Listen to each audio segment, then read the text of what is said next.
ಎಲ್ಲರಿಗೂ ನಮಸ್ಕಾರ. ಗೆಣಸಿನ ಹೋಳಿಗೆ ಮಾಡೋ ವಿಧಾನ ತೋರಿಸ್ತೀನಿ ನೋಡ್ರಿ. ಗೆಣಸು ಸರಿಯಾಗಿ ಚಂದ 2-3 ಸಲ ತೊಯ್ದು ಸಣ್ಣ ಸಣ್ಣ ಪೀಸ್ ಮಾಡಿ ಚಂದ ಮೆತ್ತಗೆ ಕುದಿಸ್ಬೇಕು. ಅದಕ್ಕೆ ಎಷ್ಟು ಬೇಕು ನಿಮ್ಗೆ ಸಿಹಿ ಬೇಕಿದ್ರೆ ಬೆಲ್ಲ ಹೆಚ್ಚು ಹಾಕಬೇಕು, ಕಮ್ಮಿದ್ರೆ ಸ್ವಲ್ಪ ಕಮ್ಮಿ ಹಾಕಬೇಕು. ಇವು ಸ್ವಲ್ಪ ಮಿಕ್ಸಿಗೆ ಹಾಕಿ ಬೆಲ್ಲ ಹಾಕಿ ಮಿಕ್ಸಿ ಮಾಡಬೇಕು. ಈ ಥರ ಸ್ವಲ್ಪ ಮೆತ್ತಗೆ ಮಾಡಿ ಹಾಕಬೇಕು.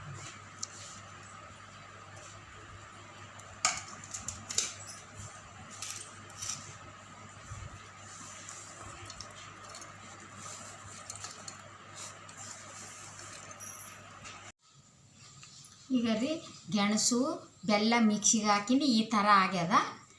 ಇಷ್ಟೀಗ ನಾ ಬೆಲ್ಲ ಹಾಕಿ ಮಾಡೀನಿ. ನೀವು ಇಷ್ಟ ಬಂದರೆ ಸಕ್ಕರೆನ ಹಾಕೋಬೋದು, ಬೆಲ್ಲ ಹಾಕ್ಯಾನ ಮಾಡ್ಬೋದು. ನಿಮ್ಗೆ ಎಷ್ಟು ಸಿಹಿ ಬರ್ತದೆ ಅಷ್ಟು. ಈಗ ಹೋಳಿಗೆ ಮಾಡ್ತೀನಿ ನೋಡಿರಿ. ಇದು ಹಿಟ್ಟು ಭಾಳ ಮೆತ್ತಗೆ ತೋಯಿಸ್ಬೇಡ್ರಿ, ಯಾಕಂದ್ರೆ ಅಷ್ಟೇ ಮೀಡಿಯಮ್ ಪ್ರಕಾರ ತೋಯಿಸ್ಬೇಕು. ಯಾಕಂದ್ರೆ ಇದು ಅಷ್ಟು ಮೆತ್ತಗಿರಂಗಿಲ್ಲ, ಗಟ್ಟಿ ಇರ್ತದಲ್ಲ. ಅದ್ರ ಸಲಕ್ಕೆ ಇದು ಎಷ್ಟು ಗಟ್ಟಿ ಇರ್ತದ ಇದ್ರ ಲೆವೆಲ್ ನೋಡಿ ಇದು ತೋಯಿಸ್ಕೋಬೇಕು ನೋಡಿರಿ.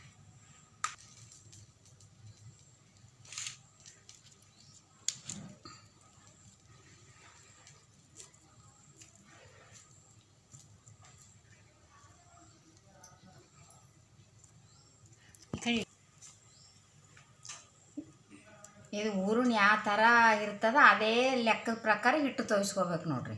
ಇಲ್ಲಾಂದ್ರೆ ಯಾಕಂದ್ರೆ ಹಸಿ ಬೆಲ್ಲ ಇರ್ತದಲ್ಲ ಇದ್ರಾಗ, ಕುದ್ದು ಸ್ವಲ್ಪ ಮತ್ತೆ ಒಳಗೆ ಹೋದ್ಮ್ಯಾಗ ಕುದ್ಯಾಗ ಮೆತ್ತಗಾಗ್ತಾವ ಹೋಳಿಗೆಗಳು.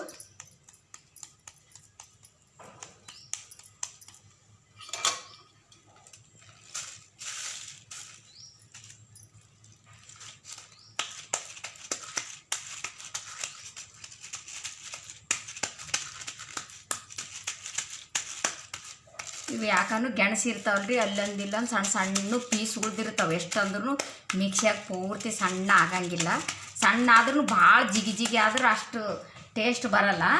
ಸ್ವಲ್ಪ ಇದು ಮೀಡಿಯಮ್ ಪ್ರಕಾರ ಸ್ವಲ್ಪ ಒಳಗೆ ಸಣ್ಣ ಸಣ್ಣ ಸಣ್ಣ ಇರಬೇಕು.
ಎಲ್ಲದ್ರೂ ಊಟಕ್ಕೆ ಭಾಳ ಇಷ್ಟ ಆಗ್ತಾವೆ ರೀ ಹೋಳಿಗೆಗಳು.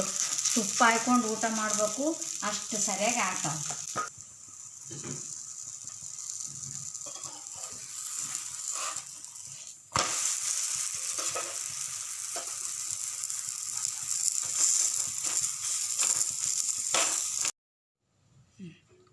ಈಗ ರೀ ಗೆಣಸಿನ ಹೋಳಿಗೆ ರೆಡಿ ನೋಡಿರಿ.